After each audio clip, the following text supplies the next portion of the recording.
now we will have Kimmo Kiljunen, who will speak with us and share with us some information about the work of the Commission, and he will also have to leave shortly after his presentation because he has a flight to catch. Thank you very much.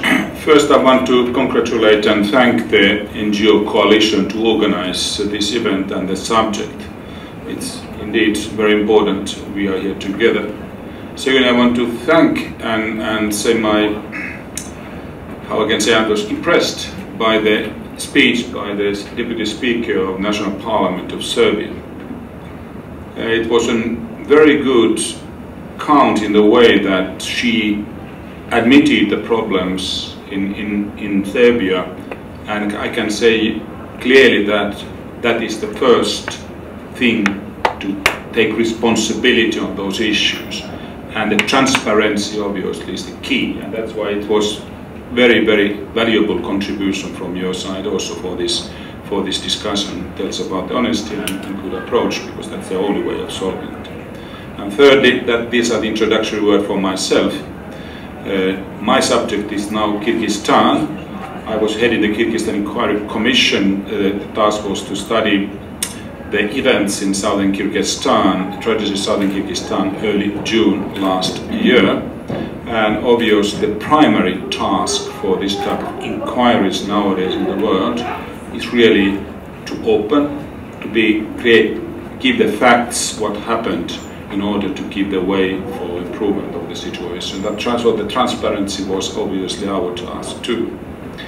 When we started the work in the autumn, it was very clear already in our term sheets that we shouldn't and we couldn't and we shouldn't really focus only what happened in exactly on those dates, from 10th to 14th of June. It was very clear that we should obviously look at the history which led to that tragedy. We couldn't start one day. We had a debate already in a political committee, and the Kyrgyz side frequently asked that what happened in 10th of June. That's the cause of the issue, problems, etc. And you must look at the history. But furthermore, we shouldn't finish, and we didn't finish our work on 14th of June when the open violence in Osh and Jalalabad finished.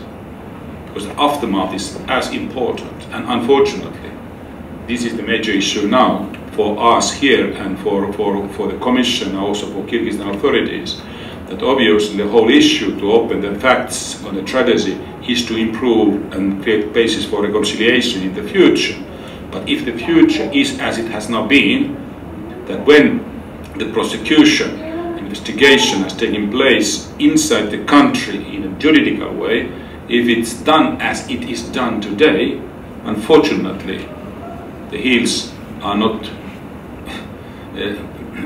the heels are still there, and you are not solving the problem at all. You are still keeping the polarized situation, and this is now the subject for me to little bit disclose to you.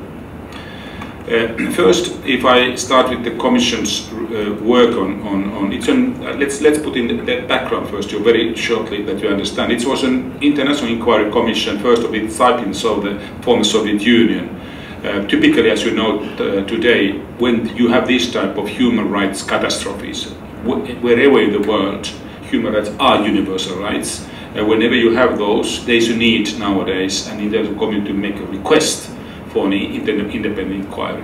It was very difficult to have a mandate from United Nations, OSCE or European Union to do the inquiry, because Kyrgyz side didn't want to allow the international organization directly to intervene on this issue. So we used a bit different way, creating this type of independent commission in that which was somewhat blessed and blessed by international organization, by the United Nations, and the terms of references were exactly, the mandate was exactly similar like this type of inquiries done, if it's done mandated by United Nations. That gave us access, and it's important, everywhere in Kyrgyzstan. We could go to detention centers, we could go to trials, we could go to prisons, we could meet whoever we wanted, and that's true. Kyrgyzstan authorities allowed us to do, and also they guaranteed our security. So it was that way done. We had a very, let's say, high specialist, both in terms of the Commission members as well as in terms of the experts we were using. And our final report is now here, and there are a few copies still there. If somebody would like to take them, you're free to do so. What we found? First of all, the quantity. It happened in southern Kyrgyzstan area, which is roughly half populated Uzbeks, half populated Kyrgyz. The overall population, in terms of overall population, Uzbek minority is 14%, but in southern Kyrgyzstan, particularly in Osh city, Zalmayev city, it's half and half. So it's a major minority in southern Kyrgyzstan, the Uzbeks. They are active in economic life. They are business owners, they are cafeteria owners. They are by average richer than the Uzbeks, than the Kyrgyz. But they have been excluded from the political affairs of the society quite clearly. They are not active in politics. They haven't been active in politics usually. In public authorities, there are no Uzbeks in the same relations. It's supposed to be law enforcement bodies are almost empty of Uzbeks. Juridical system same way. So in terms of public life of the society in southern Kyrgyzstan, the Uzbeks are not really part and parcel of the society. And that obviously creates a tension because they are the urban people, the Uzbeks and the Kyrgyz are more from the countryside. So there is a social tension which easily to be used in a political conflict situation. And that happened when there was an overthrow of the government in 7th of April in Bishkek, that the former government supporters, former president supporters, Bakievs, were in southern Kyrgyzstan.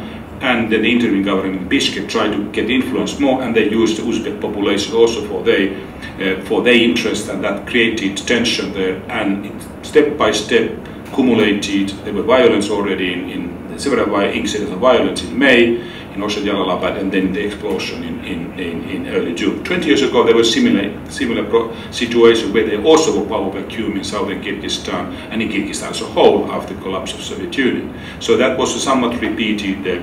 The same issues. We found that 470 people were killed.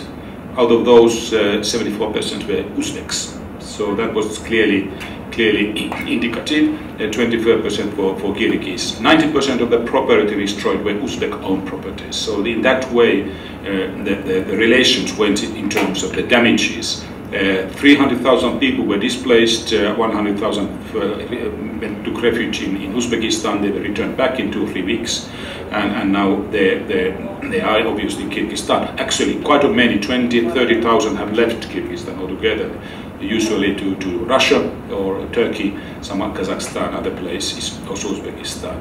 So these are the rough figures. In our report, you have exact narrative what happened. I would say it's the best narrative done about the events. There have been other investigations too, other commissions, but I clearly am proud of the detailed way, almost minute by minute or hour by hour in different suburbs of Osh and Jalalabad we are describing what happened. So the picture is there. The question for us was how to qualify that in terms of international humanitarian law. Clearly, this wasn't a war crime. This was neither genocide or the Uzbek side had requested that it was a genocide. No, we cannot actually, in terms of international law, say so.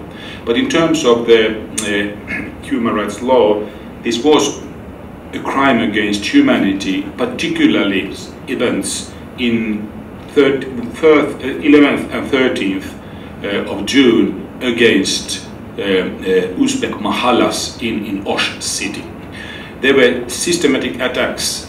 They were widespread and against civilian population, which are the criteria for crime against humanity. So the responsibility, obviously, is for international community. Kyrgyzstan, unfortunately, is not member of the ICC. It's a criminal court. Kyrgyzstan either hasn't signed the Rome Statute. So principally, these criteria are not applicable directly to Kyrgyzstan. So obviously, our key recommendation is for Kyrgyzstan to join. But still, this is a valid and important argument.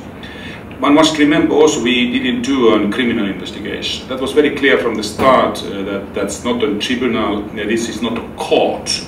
For us was enough the reasonable suspicion criteria to make a conclusion. So that was obviously the way of approaching.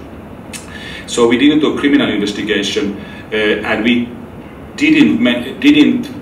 couldn't mention, let's put it those terms. We didn't have enough evidence to say this or that particular person is guilty.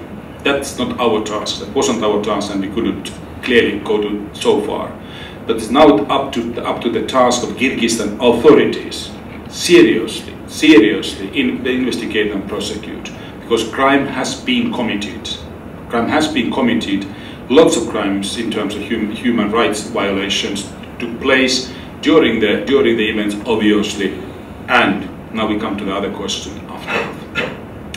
They have started prosecutions and investigations and prosecution in Kyrgyzstan. Our account is up to the end of January this year, and there were more than 2,000 cases already taken up in the court, and they are also the detained people. Now comes the unfortunate facts, which obviously we should address seriously. 80%, more than 80% of those detained and the court cases are against Uzbeks. So you can see the disproportion. If 74% of victims were Uzbeks and more than 80% are accused are now Uzbeks. So it's out of proportion. Secondly, all those cases which have been finished and the court has made a decision have been against Uzbeks. So it's too clearly biased. And what is unfortunate, even further more unfortunate thing, all the cases have based on confession. And now we come to the key of our discussion here. We have lots of evidence, and I have colleagues here who have already done more deep analysis of the situation in Kyrgyzstan court system today and detention centers. I must almost say it's a systematic, if not all the cases, are cases where the interrogation use ill treatment. Very clearly torture is permanent and widespread. And that's obviously is a very clear and sad story. Even in the courts, when independent lawyers, if there have been independent lawyers, there have been also state authorities have allowed frequently independent lawyers, even independent lawyers, when they have taken up that the testimony is not valid because of the ill treatment, that hasn't been heard. It's not at all taken seriously, and there has been accusations and even physical attacks against the lawyers and those who have tried to argue differently. This is obviously a very major issue. We have even documented here in our report saying that we have one case, very clear-cut case, where we really have an evidence ill treatment not used, and why? Because the person confessed before the interrogation started his guiltiness, and that's the only case we have in our hands where ill treatment or torture haven't been used. I cannot say more than this is a tragedy. This is a tragedy, and we all can clearly see, this doesn't help healing, doesn't help solving the problem, which is the cause of the tragedy itself, political fanatism using ethno-nationalism, and you cannot really create reconciliation, trust among people if the juridical processes after these events are so, let's say, biased, so unfair, we can even say very, very clearly. And that is a very serious matter. I'm very pleased actually in that way, pleased and also sad to note this one, that President Rosa Zalmayev has taken this issue up. She has addressed the parliament, addressed also publicly several times, saying that the juridical system should be improved. She even has asked that the international community could in future help more to improve the quality of the juridical systems in Kyrgyzstan. But seems to be so that she's too weak now to argue through and properly, because this system seems to be working in that way somewhat out of control, and that's obviously is a very major concern. In terms of the inquiry commission, we also had several other recommendations, not only that the juridical system should be improved and the international community could help that one. One major issue also is that during that event, military, not directly units, but weapons and equipments occupied or seized from military units were used broadly. And it's out of question that in any country military security forces can give up their weapons to the mobs, as it has happened. It clearly creates a situation of big questions. What was the role of security forces? We are obviously requesting that proper investigation and prosecution is done within the security forces about these processes, and in that way improve the credibility of security forces throughout. There are also other recommendations which are important. We are recommending Truth and Reconciliation Commission should be established, and there also international help is needed. Of course, reconstruction process itself is important, as well as to improve the position of Uzbeks inside the country, particularly in southern Kyrgyzstan, and somewhat allow them also more access to the public services and public authorities. In that way, trying to create more balanced situation. Also, in terms of international community, we have already requested and got good responses from High Commissioner for Human Rights, Madam Pillai, as well as from the High Commissioner of Human Rights of the United Nations, as well as High Commissioner for Minorities of the OSCE, Knut Wollebæk. And they are both actually will organize monitoring around our reports. And finally, final words. Also, there is an annex in this report written by the government. Typically, this type of reporting nowadays, you have actually the government opinion. They are quite critical in terms of the facts, what we are saying. Particularly, they are also adding some facts, so it's useful to read. It's complementary in that way. But most important, obviously, is that the government is agreeing principally with the recommendations. That gives a hope.